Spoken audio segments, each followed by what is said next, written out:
एक बार की बात है, घने जंगल के किनारे बसे एक छोटे से गांव में लिली और थॉमस नाम के दो जिज्ञासु बच्चे रहते थे। गांव वाले हमेशा उन्हें जंगल में न जाने की चेतावनी देते थे, क्योंकि कहा जाता था कि वे लंबे समय से भूले हुए रहस्यों की फुसफुसाहट से परेशान रहते थे। लेकिन किसी भी साहसी बच्चे की तरह लिली और थॉमस उन रहस्यों की ओर आकर्षित थे जो परे थे। एक धुंधली सुबह, जैसे ही सूरज की रोशनी की पहली किरणें पेड़ों से छनकर आईं, लिली और थॉमस ने निषिद्ध जंगल का पता लगाने का फैसला किया। उत्साह की भावना और अपने कुत्ते चार्ली के साथ वे अपनी साहसी यात्रा पर निकल पड़े। जंगल शांत लग रहा था, ऐसी जगह के लिए बहुत शांत जिसके बारे में अफवाह थी कि यह फुसफुसाहट से भरी हुई है। जैसे जैसे वे गहराई में गए, हवा ठंडी होती गई और पेड़ उनके करीब आते दिखे। वे एक खाली स्थान पर पहुंचे जहां एक जीर्ण शीर्ण हवेली खड़ी थी, जो लताओं और छाया से ढकी हुई थी। इसकी खिड़कियां चकनाचूर हो गईं और हवा दरारों से होकर भयानक सीटी बजा रही थी। बच्चे घबराई हुई नजरों का आदान प्रदान कर रहे थे, लेकिन जिज्ञासा के खिंचाव को रोक नहीं सके। झिझकते कदमों से वे हवेली में दाखिल हुए। अंदर का हिस्सा बाहर की तरह ही जर्जर था। छत से मकड़ी के जाले लटक रहे थे और हर सतह पर धूल जमी हुई थी। एक भव्य सीढ़ियां ऊपरी मंजिलों की ओर जाती थीं, जहां अजीब सी चरमराती आवाजें गूंजती थीं।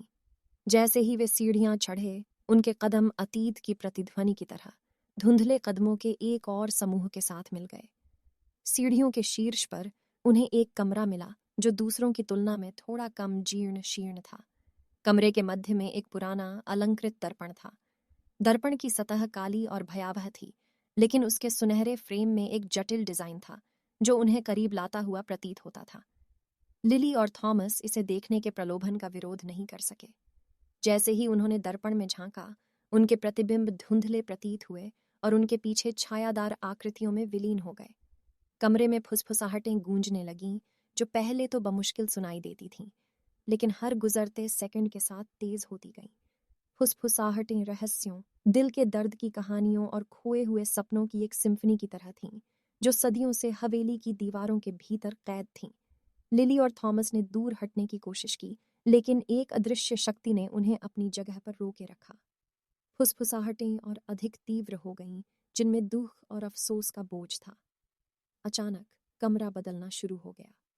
दीवारें सांस ले रही थीं और परछाइयां एक भयानक लय में नृत्य कर रही थीं।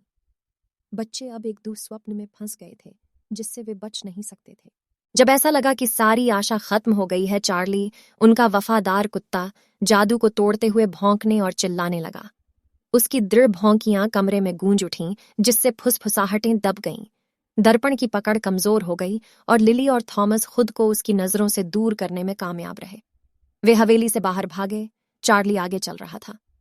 जैसे ही वे जंगल से निकले, फुसफुसाहट दूर तक फीकी पड़ गई। एक बार जिज्ञासु बच्चों ने अपनी जिज्ञासा के परिणामों के बारे में एक मूल्यवान सबक सीखा था। ग्रामीणों को उनके राख भरे चेहरों को देखकर एहसास हुआ कि उन्होंने वास्तव में जंगल की प्रेतबाधित फुसफुसाहटों का सामना किया है।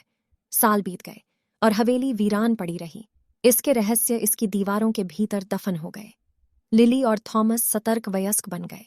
वे हमेशा उस दिन को याद करते थे जब उन्होंने अंधेरे का सामना किया था, और समय समय पर जब वे फुसफुसाते हुए जंगल के किनारे से गुजरते थे, तो उन्हें फुसफुसाहट की हल्की गूंज सुनाई देती थी, जो उस भयावहता की याद दिलाती थी जिससे वे बाल बाल बच गए थे। और इसलिए प्यारे बच्चों, लिली और थॉमस की कहानी याद रखें और उनके अनुभव को एक सतर्क कहानी बनने दें, क्योंकि जंगल लुभावने रहस्य फुसफुसा सकते हैं, लेकिन उन्हें उजागर करने की कीमत आपकी इच्छा से अधिक हो सकती है। अगर आपको यह वीडियो पसंद आया तो हमारे चैनल को सब्सक्राइब करें और बेल आइकन दबाएं।